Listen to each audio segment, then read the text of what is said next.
नमस्कार, welcome to politics शिक्षा। भारत का संवैधानिक विकास, आज क्लास नंबर 2 हम कर रहे हैं। उद्देश्य प्रस्ताव। इससे पहले हमने भारत स्वतंत्रता अधिनियम 1947 किया। आज उसी का भाग उद्देश्य प्रस्ताव कक्षा शुरू करते हैं।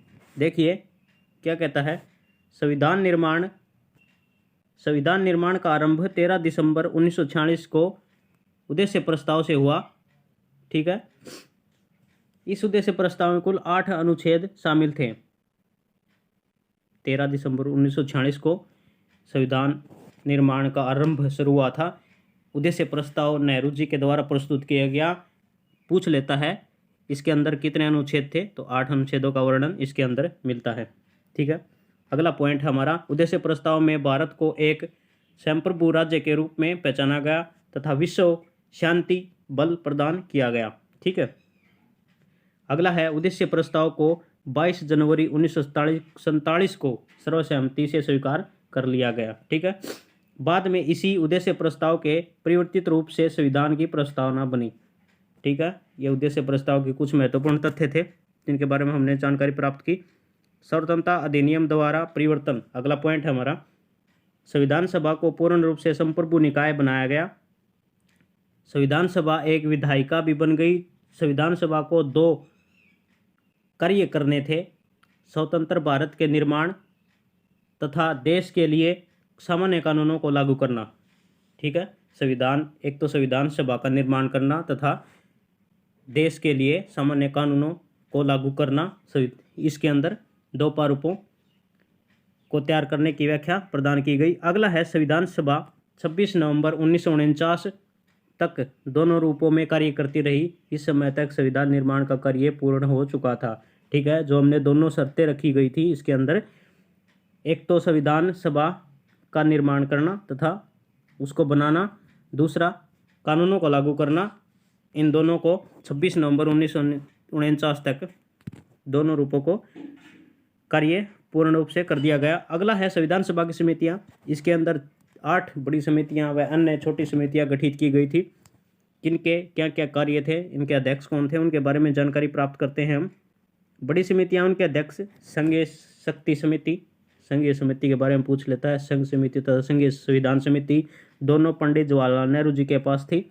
अगला है, प्रांतीय संविधान समिति सरदार वल्लभ भाई जी पटेल के पास। प्रारूप समिति डॉक्टर BR अम्बेडकर, ये इंपॉर्टेंट है। प्रारूप समिति के बारे में काफ़ी बार पूछता है। प्रारूप समिति डॉक्टर BR अम्बेडकर। 29 अगस्त 1947 को प्रारूप समिति का गठन किया गया था। अम्बेडकर जी इसके अध्यक्ष था, 7 अन्य सदस्य शामिल थे। ठीक है। इसके अंदर अम्बेडकर जी अध्यक्ष और 7 अन्य सदस्य शामिल थे। अन्य सदस्यों के बारे में जानकारी प्राप्त करेंगे। पहला है KM मुंशी, मोहम्मद सादुल्ला, BM मित्तर, अलादी कृष्णा स्वामी अय्यर, N गोपाल स्वामी आयंकर, DP खेतान। बाद में M मित्तर और DP खेतान के स्थान पर N माधव, TT कृष्णमाचारी सदस्य को बनाया गया। KM मुंशी तथा TT कृष्णमाचारी कांग्रेस सदस्य, 2 कांग्रेस सदस्य शामिल थे 7 सदस्यों में। अगला है नंबर 5, मौलिक अधिकार एवं अल्पसंख्यक संबंधी परामर्श समिति सरदार वल्लभ भाई पटेल के पास। ठीक है। सरदार पटेल के पास एक प्रांतीय समिति और दूसरी मौलिक अधिकार एवं अल्पसंख्यक समिति दोनों रखी गई। ठीक है, ध्यान रखना। अगला है, इस समिति की 2 उपसमितियां थी। मौलिक अधिकार एवं अल्पसंख्यक संबंधी परामर्श समिति थी, इसकी 2 उपसमितियां। मौलिक अधिकार उपसमिति JP कृपलानी के पास, अल्पसंख्यक उपसमिति HC मुखर्जी जी के पास। ठीक है। अगला पॉइंट है हमारा 6 नंबर, प्रक्रिया नियम समिति डॉक्टर राजेंद्र प्रसाद, राज्यों के लिए समिति पंडित जवाहरलाल नेहरू, संचालन समिति डॉक्टर राजेंद्र प्रसाद। ठीक है। अगला पॉइंट, महत्वपूर्ण पॉइंट देखिए क्या कहता है। संविधान सभा के संवैधानिक सलाहकार BN राव। ठीक है। संविधान का पहला प्रारूप तैयार किया गया। इस प्रारूप में 243 अनुच्छेद तथा एवं 13 अनुसूचियां शामिल थी। ठीक है। पूछ लेता है संविधान का जो पहला प्रारूप तैयार किया गया था उसके अंदर कितने अनुच्छेद थे, तो 243 आपने अनुच्छेद बताना है तथा 13 अनुसूचियां इसके अंदर शामिल थी। ठीक है। ये बड़ी समितियां थी। छोटी समितियों के बारे में जानकारी प्राप्त करेंगे। संविधान सभा के कार्यों से संबंधित समिति जीवी मावलकर के पास थी। कार्य संचालन समिति डॉक्टर के.एम. मुंशी जी के पास। सदन समिति वी. पट्टाभी सीतारमैया। राष्ट्र ध्वज संबंधी तद्रप समिति डॉक्टर राजेंद्र प्रसाद। मौलिक अधिकारों, अल्पसंख्यकों एवं जनजातीय बहिष्कृत क्षेत्रों के लिए सलाहकार समिति सरदार पटेल के पास। क्रीडेंशियल समिति अलादी कृष्ण स्वामी अय्यर के पास। वित्त एवं कर्मचारी समिति डॉक्टर राजेंद्र प्रसाद। आयतों के प्रांतों की समिति बी. पट्टाभी सीतारमैया। सर्वोच्च के लिए तद्रप समिति एस. वरदाचार्य। ठीक है, ये जो समितियाँ थी 9। आगे देखते हैं पॉइंट के साथ क्या कहता है। 30 अगस्त 1947 ईस्वी को पारूप समिति की प्रथम बैठक हुई। पारूप समिति की प्रथम बैठक कब हुई थी? 30 अगस्त 1947 को। संविधान के प्रारूप में 114 दिनों तक चर्चा चली। पारूप समिति के बारे में जानकारी करता है। प्रारूप 3 बार इसका वाचन किया गया, मतलब विचार विमर्श इसके ऊपर, इसके शब्दों के ऊपर किया गया। अगला है, अंबेडकर ने संविधान सभा के समक्ष the constitution as settled by the assembly be passed प्रस्ताव पेश किया था। संविधान के प्रारूप के ऊपर जो प्रस्ताव पेश किया गया था उसके बारे में जानकारी करता है। 26 नवंबर 1949 पारित कर दिया गया।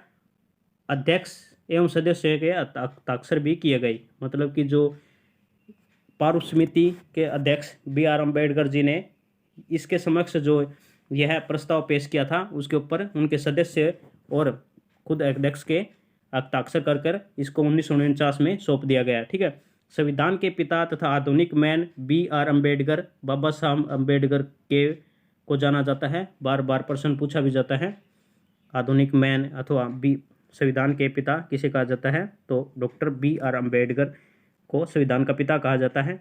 संविधान की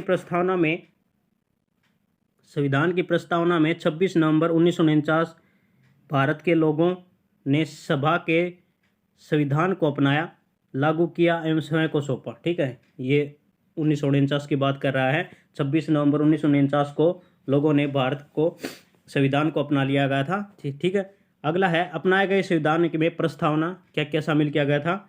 ये इंपॉर्टेंट है। प्रस्तावना 22 भाग, 395 अनुच्छेद तथा 8 अनुसूचियां शामिल थी। प्रस्तावना पूरे संविधान लागू करने के बाद लागू किया गया प्रस्तावना को।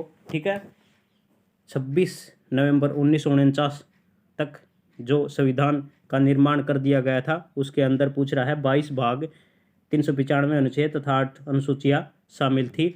आज की स्थिति में देखें तो 22 भाग हैं, इसके अंदर 25 ऐड कर दिए गए हैं। ठीक है, 25 पार्ट इसके बना दिए गए हैं, 25 तक हम कह सकते हैं। 395 अनुच्छेद हैं और 8 अनुसूची की जगह 12 अनुसूची हो गई हैं। संविधान सभा के विकास के चरण, संविधान सभा का निर्माण कर सकते हैं 2 वर्ष 11 महीने तथा 18 दिन का समय लगा था। प्रथम चरण की बात करते हैं, आइए चर्चा करें। प्रथम चरण 6 दिसंबर 1946 से 14 अगस्त 1947 तक पहला चरण चला संविधान का। ठीक है, संविधान सभा का जो पहला चरण, इस चरण में पंडित जवाहरलाल नेहरू ने संविधान का उद्देश्य प्रस्ताव प्रस्तुत किया, जिससे संविधान प्रारूप तैयार करने की प्रक्रिया आरंभ हुई। ठीक है, यह पहला चरण था। दूसरा, द्वितीय चरण कहता है 15 अगस्त 1947 से 26 नवंबर 1949 तक संविधान के प्रारूप का संविधान सभा में वाचन किया और इस पर विचार विमर्श हुआ। तीसरा चरण क्या कहता है 27 नवंबर 1949 से मार्च 1952 तक, ठीक है, जो आम चुनाव हुए, जब तक भारत में आम चुनाव के पश्चात निर्वाचित प्रतिनिधि चुने गए नई संसद का निर्माण नहीं हो गया, तब तक इस बैठक का कार्य चला। आगे क्या कहता है, संविधान निर्माताओं ने लगभग 60 देशों के संविधानों का अवलोकन किया और 114 दिनों तक विचार विमर्श किया। ठीक है, इंपॉर्टेंट है, लाइन लगा दीजिए। संविधान निर्माताओं ने 60 देशों के संविधान का अवलोकन किया और 114 दिनों का विचार विमर्श किया। संविधान का लागू होना, पढ़ते हैं इंपॉर्टेंट फैक्ट। आइए चर्चा करें इंपॉर्टेंट महत्वपूर्ण तथ्यों पर। 26 नवंबर 1949 को संविधान को अंगीकृत किया और उसी के संविधान के 16 अनुच्छेद प्रभावी हो गए। ठीक है, 16 अनुच्छेदों की सूची देखिए जो 26 नवंबर 1949 को लागू हुए।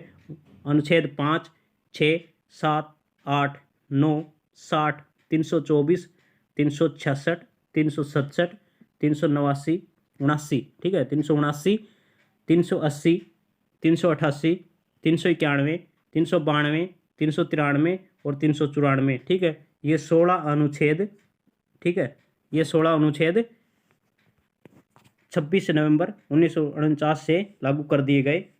इसके कुछ समय पश्चात 26 जनवरी 1950 को संपूर्ण संविधान लागू किया गया, ठीक है। आगे क्या कहता है, 26 नवंबर भारत संविधान दिवस के रूप में मनाया जाता है, सभी को पता है। 2015 से आरंभ हुआ भीमराव अंबेडकर 125वें जन्म दिवस पर, ठीक है, जो ये संविधान निर्माण के दिवस के रूप में हम मनाते हैं, 2015 से आरंभ हुआ तब भीमराव अंबेडकर की 125वें जन्म दिवस पर। अगला पॉइंट है, 15 सितंबर 2015 को विश्व भर में अंतर्राष्ट्रीय लोकतंत्र दिवस बनाया गया। संयुक्त राष्ट्र महासभा ने वर्ष 2017 में एक प्रस्ताव पारित किया, ठीक है। ये अंतर्राष्ट्रीय बातें हैं जो आपके सामने रखी जा रही हैं। अगला पॉइंट हमारा, भारतीय संविधान ब्रेल लिपि में, ये इंपॉर्टेंट फैक्ट है, अधिकतर बुकों में नहीं मिलता, ना ही आपको कंपटीशन में करवाया जाता है। क्या है, बौद्ध association for the blind Nashik की संस्था के रूप में तथा सावी फाउंडेशन ने साथ मिलकर संविधान को ब्रेल लिपि में 5 भागों में प्रकाशन करने का निर्णय लिया। 25 नवंबर 2018 को इसके पहले भाग का प्रकाशन किया गया है, ठीक है। जो ब्रेल लिपि में बौद्ध association for the blind Nashik तथा सावी फाउंडेशन ने साथ मिलकर संविधान को ब्रेल लिपि में 5 भागों में प्रकाशित करने का निर्णय लिया था तथा 26 नवंबर 2018 को इसके पहले भाग का प्रकाशन किया गया, ठीक है। यह उद्देश्य प्रस्ताव के आपके कुछ पार्ट थे। वीडियो अच्छी लगी लाइक करिए, शेयर करिए, चैनल सब्सक्राइब जरूर करिए। धन्यवाद।